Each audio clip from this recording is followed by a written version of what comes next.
Bwana Yesu asifiwe, mtoto wa Mungu, mwana wa Mungu, familia ya Mungu.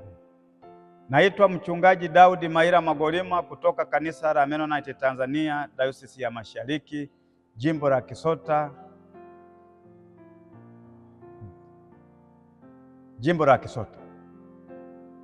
Tuko karibu na shule ya Genesis, mtaa wa Kisota, kata ya Mji Mwema, wilaya ya Kigamboni. Na kukaribisha kwenye kipindi chetu ambacho tunatafakari kila siku kuanzia saa 12 alfajiri. Tunaendelea kutafakari watu kutambua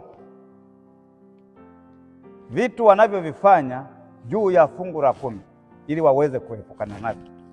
Kipindi kilichopita nilitafakari na wewe kwamba tambua jambo lingine la muhimu: zaka si sadaka ya msaada, au zaka sio msaada.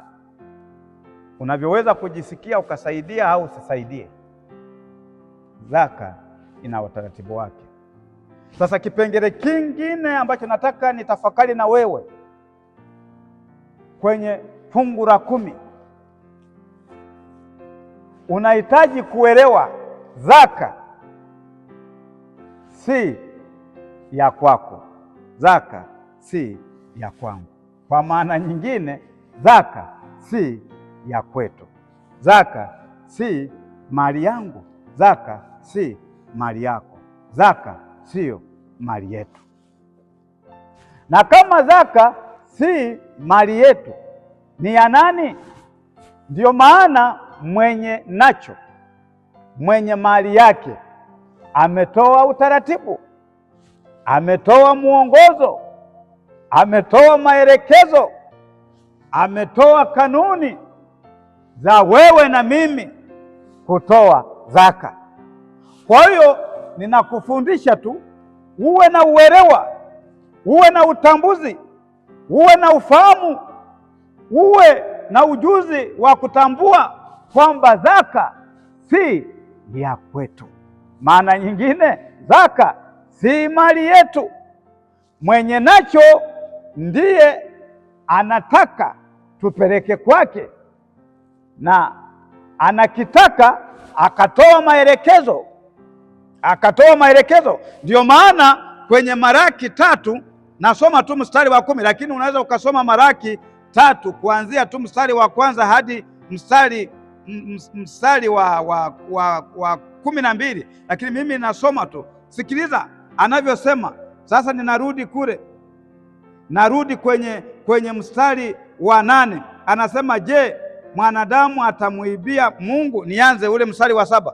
Tokea siku za baba zenu mmekengeuka upande, mkayaacha maagizo yangu, wala hamkuyashika. Nirudieni mimi, nami nitawarudia ninyi, asema Bwana wa majeshi. Lakini ninyi mwasema, turudi kwa namna gani? Ule mstari wa 8, je, mwanadamu atamuibia Mungu? Lakini ninyi mnaniibia mimi. Lakini ninyi mwasema, tumekuibia kwa namna gani? Mmeniibia zaka na dhabihu.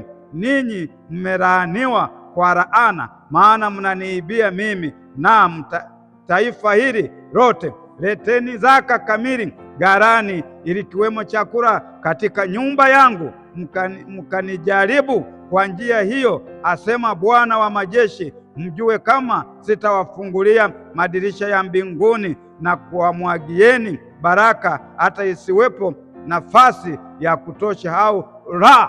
Sikiliza anavyosema ile andiko.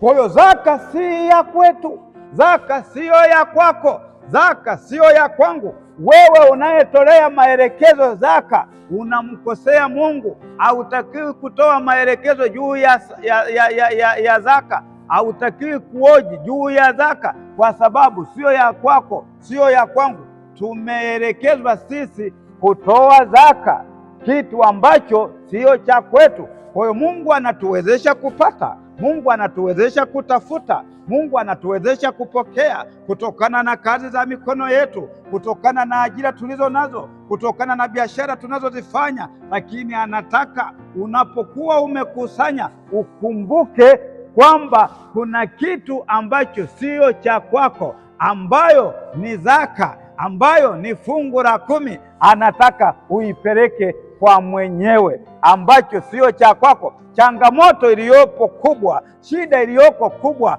watu tumeamua kuiba ile zaka, tumeifanya ya kwetu, tumeamua kuichukua na kuitumia tunavyotaka, lakini mwenye nacho anataka zaka tutambue siyo ya kwetu. Bwana Yesu asifiwe. Mtoto wa Mungu, mwana wa Mungu, mahali unaponisikiliza, mahali unaponifuatilia, inawezekana uko nje ya Dar es Salaam, inawezekana uko nje ya nchi ya Tanzania, unanifuatilia, tambua zaka si ya kwako, sio ya kwangu, sio ya kwetu. Ndio maana wale wanaoelewa hawawezi wakaitumia vibaya zaka, hawawezi wakatumia vibaya fungu la 10. Wanajua sio mali yao, Mungu amewawezesha kupata, lazima wapeleke moja ya 10 ambayo ndiyo ya Mungu. Ndio maana nasema zaka sio ya kwetu, sio ya kwangu, sio ya kwako, bali yupo mwenye nayo, anataka tupeleke kwake. Bwana Yesu asifiwe. Kuwa na ufahamu huo. Inawezekana ulikuwa unajua zaka ni ya kwako, unaitumia unavyotaka, na mimi sitaki nikufundisha hapa kwamba unaiba. Nataka nikufundishe tu uelewe zaka sio yangu, sio ya kwako, sio ya kwetu. Yupo mwenye zaka ambaye ameitolea maelekezo tunapotakiwa kutoa zaka. Bwana Yesu asifiwe. Elewa tu kwenye maisha yako ya wokovu, kwenye safari yako ya wokovu, kwenye safari yako hiyo nayo unayosafiria kwenda mbinguni, uelewe zaka si ya kwetu, yupo mwenye nayo. Mungu akulinde tena, Mungu akufungulie milango ya baraka tena, Mungu akufungulie madirisha ya mbinguni, Mungu amimine baraka juu yako. Neema ya Mungu ikatufunike na kutulinda na kutupigania. Nami ninayefundisha vipindi hivi, Mungu unifungulie milango ya baraka na neema. Niko mahali hapa Bwana, sio kwa akili yangu na uwezo wangu na nguvu zangu. Ni wewe tu umeweka kitu ndani yangu, umenisukuma. Wakati mwingine naona kama nimechoka na kata tamaa, lakini wewe unanitia nguvu kwamba kuna kanisa langu linalokufuatilia kwenye mtandao. Usiache.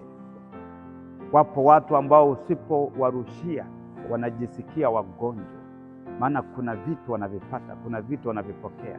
Wengine wamesimama vizuri, wengine wameimarika kupitia mafundisho haya.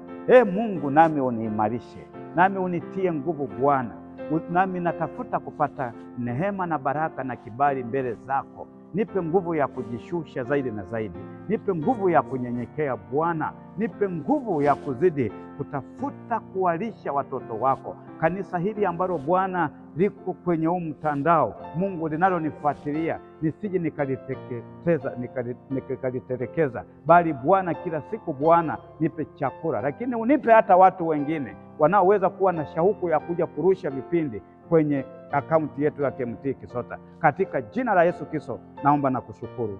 Amen.